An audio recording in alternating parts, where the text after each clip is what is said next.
c'est difficile à comprendre, à maîtriser le phénomène de l'induction, en fait, qui se produit au niveau de chaque bobine.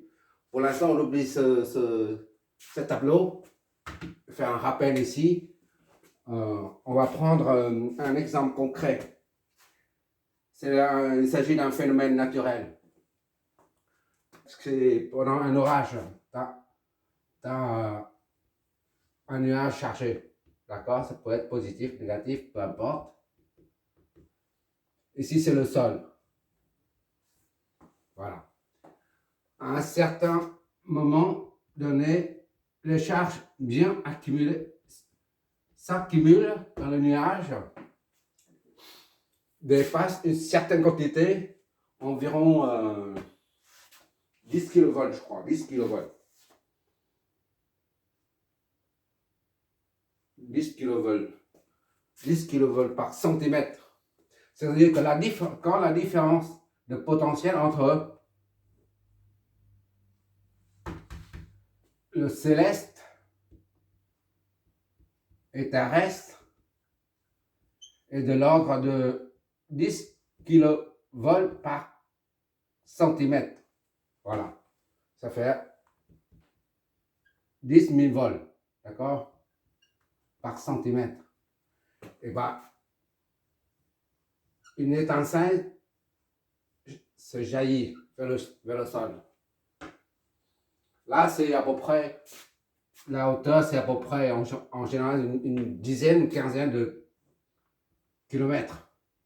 10, ça peut aller de 10 à 15 kilomètres. Et la largeur, c'est à peu près 1 ou une dizaine de 1 ou 2 centimètres, disons.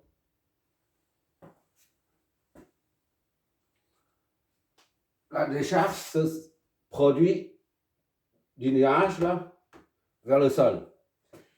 Et chaque fois qu'il y a un éclair, il y a un champ magnétique qui entoure l'éclair. Voilà.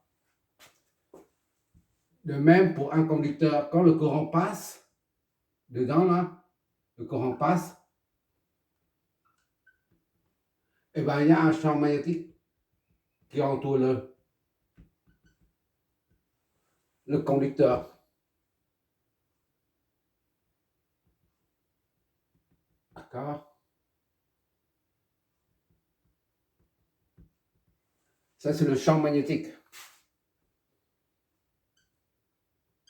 Et là aussi, il y a un champ magnétique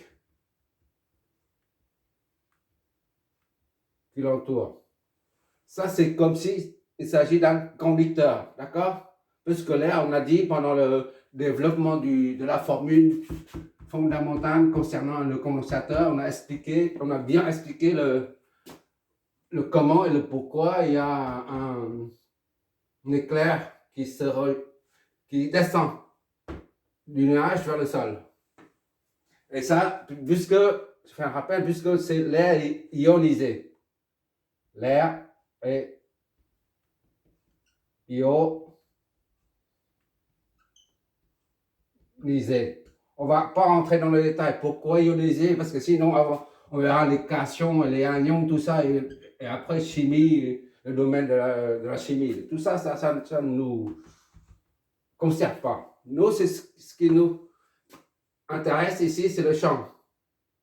Un conducteur traversé par un courant génère un champ magnétique. D'accord? Si on a une maison ou une église, voilà, et le nuage est là, il y a un éclair qui frappe dessus, ou bien directement sur le sol.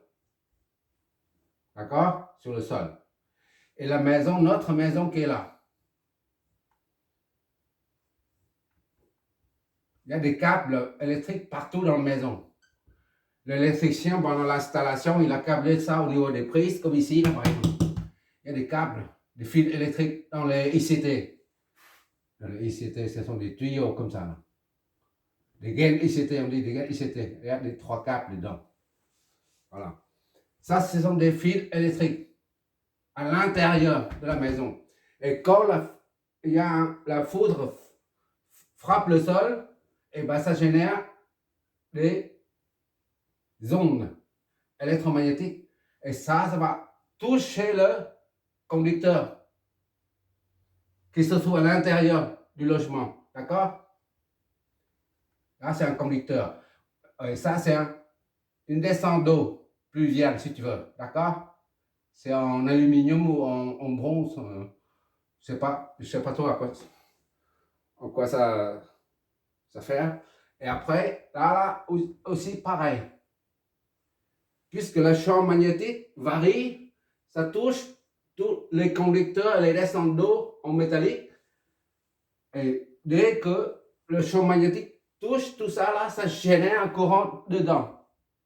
Je fais un zoom ici. Comme si un conducteur. La descente d'eau, c'est comme un conducteur. Et dès que le champ magnétique touche le fil, les câbles à l'intérieur et les descentes d'eau pluviales, et ben, ça génère un courant. Et ça, on appelle courant induit. D'accord? Un champ qui touche, un champ variable qui touche une partie métallique génère à l'intérieur du conducteur de la partie métallique là, un courant. D'accord? Et le courant est appelé le courant induit. Et le phénomène inverse se produit aussi, c'est-à-dire si le courant passe dans comme on a dit ici, quand un courant passe, s'il n'y a pas de champ, pour l'instant il n'y a pas de champ. D'accord? Il n'y a pas de champ. Il n'y a pas de champ autour du conducteur. Dès que le courant passe, ça génère un champ électrique, magnétique. D'accord? Ça, c'est le champ qui génère un courant. Et là, c'est un courant qui génère le champ. D'accord? Ça, c'est juste pour voir de quoi il s'agit, le phénomène de l'induction. Et qui dit courant dit tension. D'accord? C'est-à-dire ici, il y a une tension induite. Tension induite. V induite. D'accord? Bon, maintenant on va revenir, on va expliciter, plutôt que expliquer, expliciter ces circuits. Je vais effacer tout ça.